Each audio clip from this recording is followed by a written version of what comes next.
уходить в другой мир не так уж страшно, как думать. Хотя сама смерть, она сама по себе, конечно, страшна, но когда ты прожил достойную жизнь, то уходить не страшно.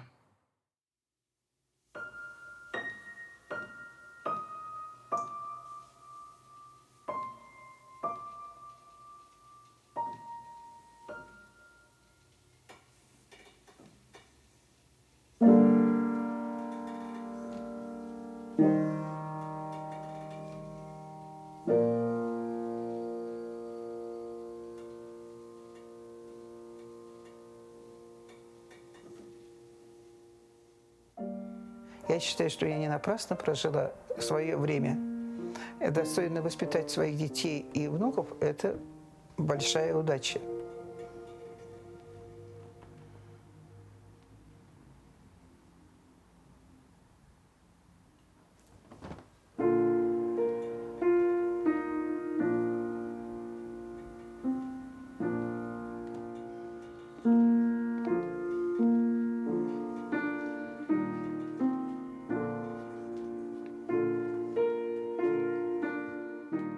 Ну, а сейчас в таком я нахожусь в возрасте, что смерть можно ожидать в любой момент, каждый день.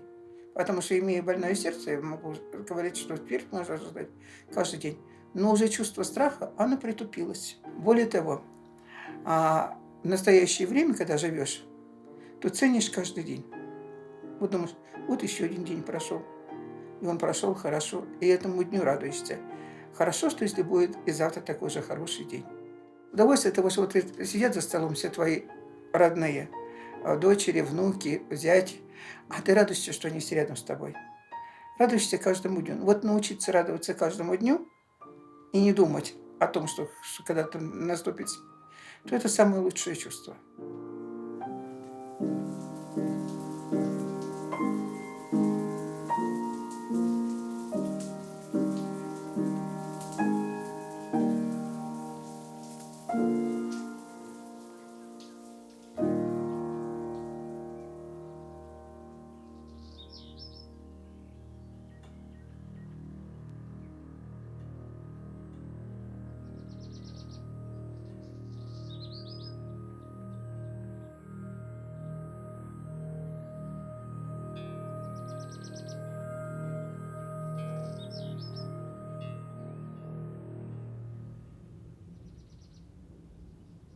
Мы все сталкиваемся со смертью. Только к одному сознанию смерти придет раньше, другим позже. Вот первое осознание смерти мое произошло, когда мне было лет 6.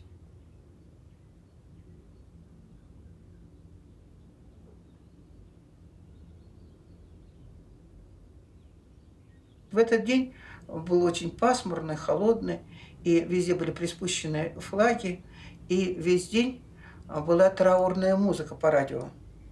На заводе бесконечно так гудел гудок. У с утра до вечера. И мой отец, который никогда не плакал, пришел и заплакал. Сказал, что вот умер отец. Но я подумала, что это дедушка умер. Я не подумала, что это Сталин. Но для всей страны он был как отец.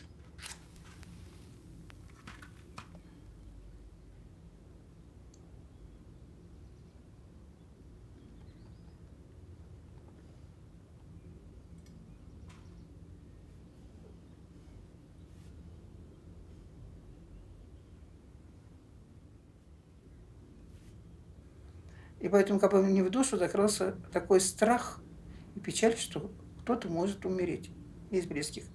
С той поры я действительно боялась кого-то потерять.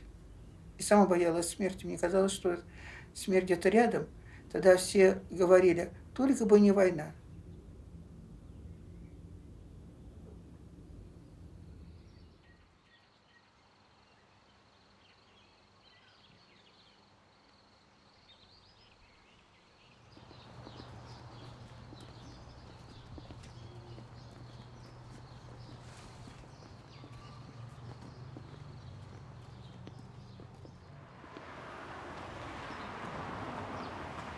Времена детства моего все жили бедно. И вот хотелось это помочь, думаю, И я уговорила брата пойти в тайгу за ягодами. Нам родители не разрешали ходить в лес. Считали, что это очень опасно.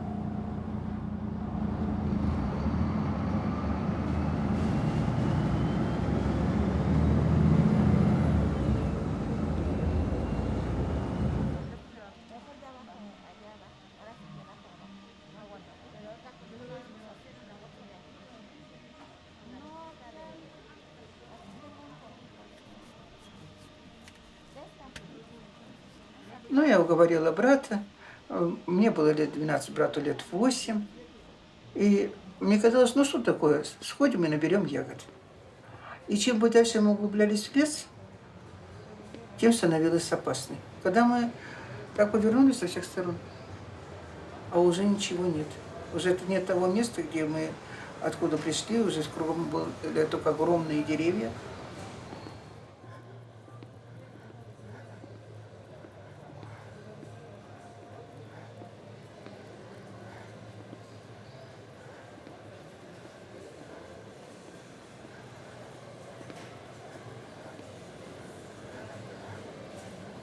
Я говорю, давай мы через эту гору перейдем, опустимся и выйдем к дороге. Нам казалось, что шум машин где-то издалека слышится.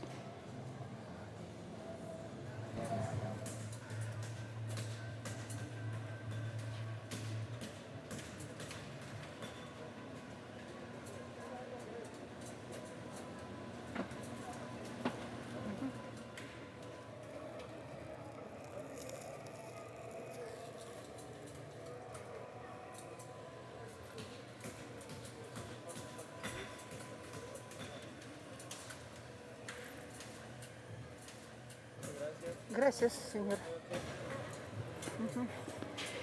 Так, теперь что?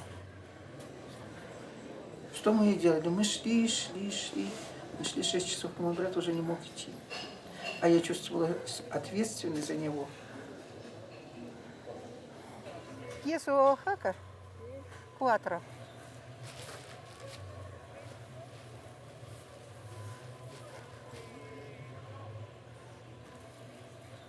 No puedo. ¿Cuánto le damos? 4. А bien? Bien queso? Тогда medio кило. Трусов.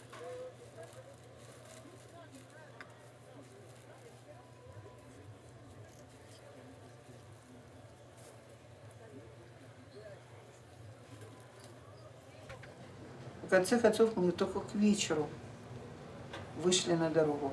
Дорога раздваивалась и не знала, куда идти. Или в эту сторону, или в эту сторону. И я все-таки выбрала налево пойти. И это было правильное решение.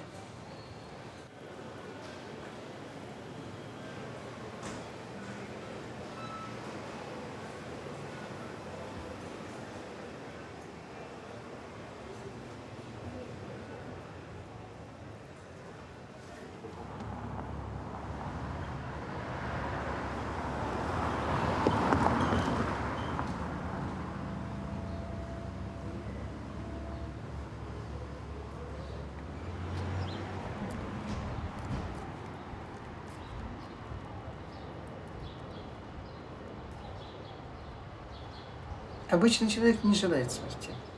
Но бывает иногда случаи, когда люди желают смерти. Это когда тяжело больные. Чаще всего это бывает, когда они уже устали от жизни. Вот такое происходило с моей матерью.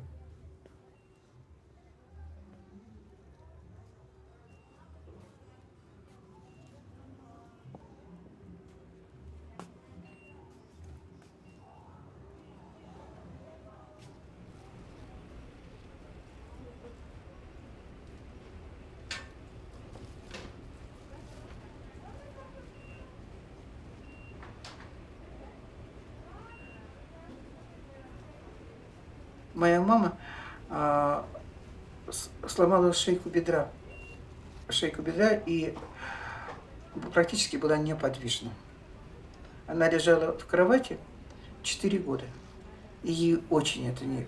Женщина была активная, и вдруг оказаться в таком положении, это было просто невыносимо тяжело для нее.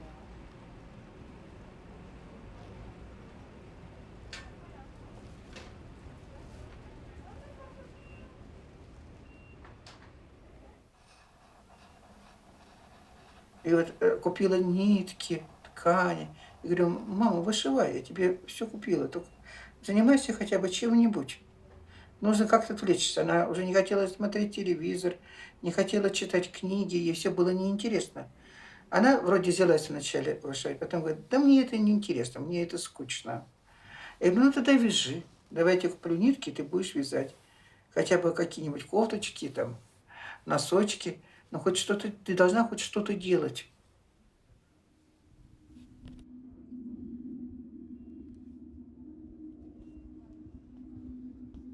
Ну и это ее не интересовало. Она только говорила, ой, как жалко, что не существует эвтаназии. Она хотела смерти, она ждала ее. И когда этот момент наступил, я присутствовала при ней, она даже была этому рада. У нее был сердечный приступ, и она не хотела. Хотя я вызвала врача, она говорила, не хочу жить, оставьте меня в покое.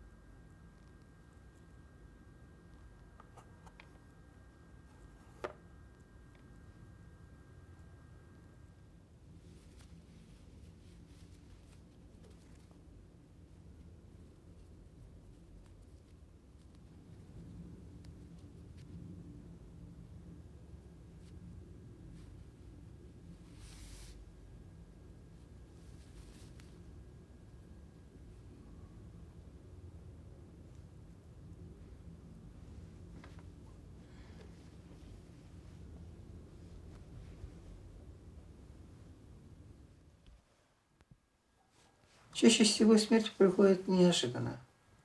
Вот так вот неожиданно она пришла и к моему мужу. Он не хотел, конечно, и не думал о смерти. У него были большие планы грандиозные жить. Он чувствовал себя молодым и здоровым, хотя ему было 55 лет.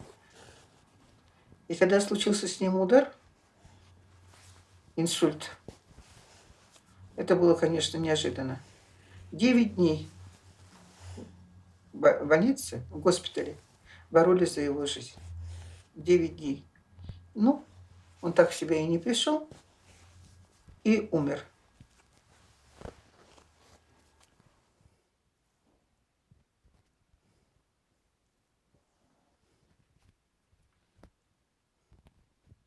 Для нашей семьи это тоже было большим ударом. И для меня. Потому что, ну, конечно, не думали и не хотели этой смерти, не желали. После этого снился часто. И как-то у меня пропало желание самой жить. Вот бывает такое. Желание пропало жить. И вот как-то приходит ко мне во сне женщина и говорит, что ты этой осенью умрешь. И я не восприняла это трагически и как-то так поразительно. Ну, умру, так умру. Я так еще договорила с своей сестрой, чтобы она не забывала про мою дочь младшую, которая останется, старшие уже разъехались. А я думаю, ну, умру, так умру. Прошел буквально день, и на следующую ночь мне приснилась моя мать. Она пришла во сне и говорит, рано тебе еще уходить из этой жизни. И подает мне икону. И я не вижу изображения, знаю, что икона Божьей Матери, а изображение самой не вижу, она как будто такая золотая. И она говорит, целуй эту икону. Я целую икону, из нее выходит луч и прямо меня ударяет в сердце. Как будто вот так пронзает сердце такая боль. И я проснулась. Проходит день, и я начинаю заниматься домашними делами, и вдруг у меня из носа пошла кровь. И не просто кровь, а сгустки черные. Как бы такое чувство, что это уже застоявшаяся кровь. А ночью снова, вечером снова пошла кровь. Меня уже увезли в больницу. И произошло кровоизлияние, только не произошло не в голову, как, наверное, предполагалось, а вышло все это наружу. И действительно, мне стало намного легче. Я стала чувствовать себя хорошо. До этого у меня постоянно болела голова. Я действительно думала, что я умру. Стала чувствовать себя хорошо. И звонит моя дочь и говорит: мама, приезжай, ты нам очень нужна. Ты очень нужна, потому что у Иры уже 2 детей, и она учится в аспирантуре. А Наташа должна была родить девочку. И ей не хотелось терять работу. И вот прошло после этого полгода, и я собралась и улетела в Мексику. И у меня изменилась полностью жизнь. То есть, как бы я для той жизни, для того времени, я умерла. То есть я уже не стала жить прежней жизнью, а как бы для новой жизни я возродилась. И эта новая жизнь принесла мне очень приятные моменты, то, что я растила своих внуков.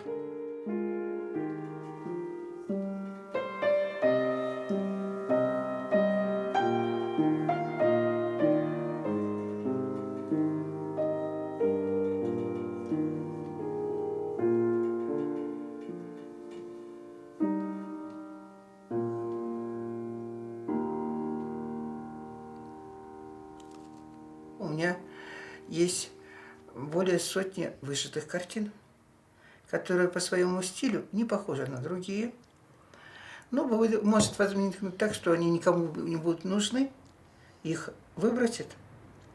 Когда будут комнату освобождать, все равно они кому-то понравятся, и все равно кому-то пригодятся. Поэтому делаю я с удовольствием, приношу радость прежде всего для себя. Потому что то, что я делаю, мне это нравится. И, конечно, радость заставляю людям, которые будут смотреть.